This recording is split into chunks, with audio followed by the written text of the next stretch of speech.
processus de la pacification, le processus électoral, le processus de l'unification sans s'ingérer militairement, alors qu'ils sont déjà armés présents en Europe. Et le troisième fondement, nous avons dit, c'est la conquête et la défense des enjeux. Et les enjeux sont tripartites. Nous avons les enjeux géopolitiques. Parmi les enjeux géopolitiques, je peux donner le cas de quelques pays.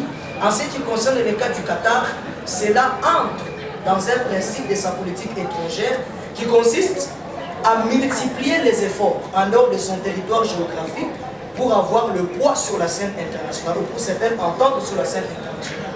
En ce qui concerne la Turquie, bien sûr, il s'agit d'abord non seulement de la proximité géographique, mais aussi des liens historiques. Au-delà de ça, la Turquie souhaite avoir une mainmise sur l'Union européenne. Pourquoi? Parce que la Libye fait partie de l'un des pays par lesquels les réfugiés passent pour aller dans l'espace européen. Alors la Turquie, en ayant une certaine supériorité sur la Libye, peut pouvoir avoir de l'influence sur l'Union européenne. Et aussi, toujours dans le cadre géopolitique de la Turquie, il s'agit de promouvoir ses convictions, qui est le soutien à l'islam politique.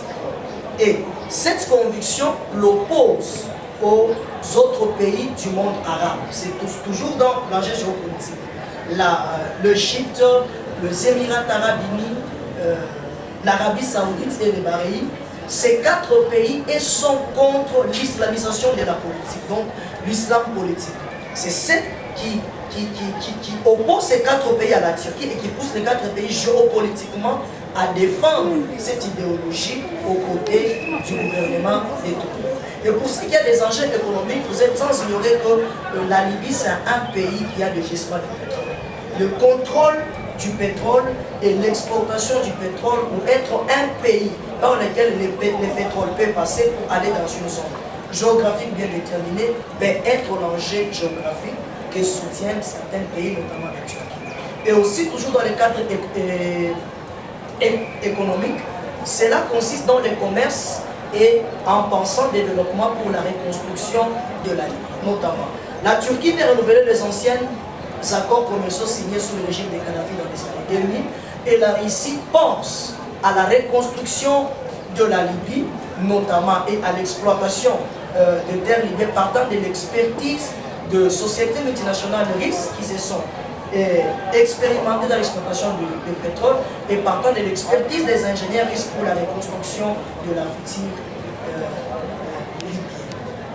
future Libye. Et en ce qui concerne le mécanisme zonésien de résolution du conflit en Libye, parmi ces mécanismes, nous avons cité le déploiement de Mali. La mission d'appui des Nations Unies en Libye n'est pas une mission militaire, mais une mission politique qui est placée sous la direction politique des Nations Unies. Au-delà de ça, les Nations Unies ont pris soin de mettre en pratique le plan Ghassan Salamé. Alors, le plan Ghassan Salamé, c'est un plan qui est proposé en 3 dimensions. Ghassan Salamé, c'est le responsable des Mali. Ce plan a été proposé en 2019. Donc, le premier point dans ce plan consiste à un accord de cessez-le-feu. Et c'est ce qui a été fait le 23 octobre 2020 à Genève sous les auspices des Nations Unies.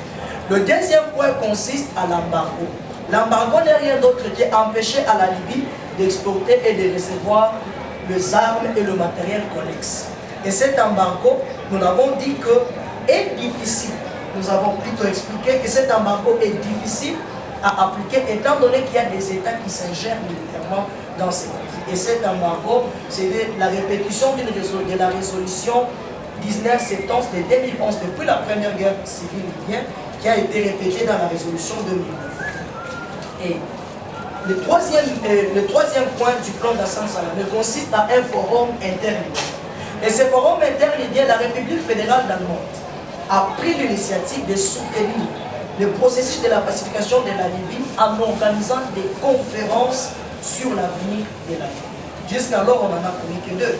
La conférence du 19 janvier 2020 à Berlin, qui a parlé, bien sûr, c'est la politique et le feu, et la conférence du 23 juin 2021 qui a parlé sur l'organisation des élections. Et comme autre mécanisme, les Nations Unies a décidé par des résolutions. Et la résolution 1970 qui parle bien sûr sur l'embargo, la résolution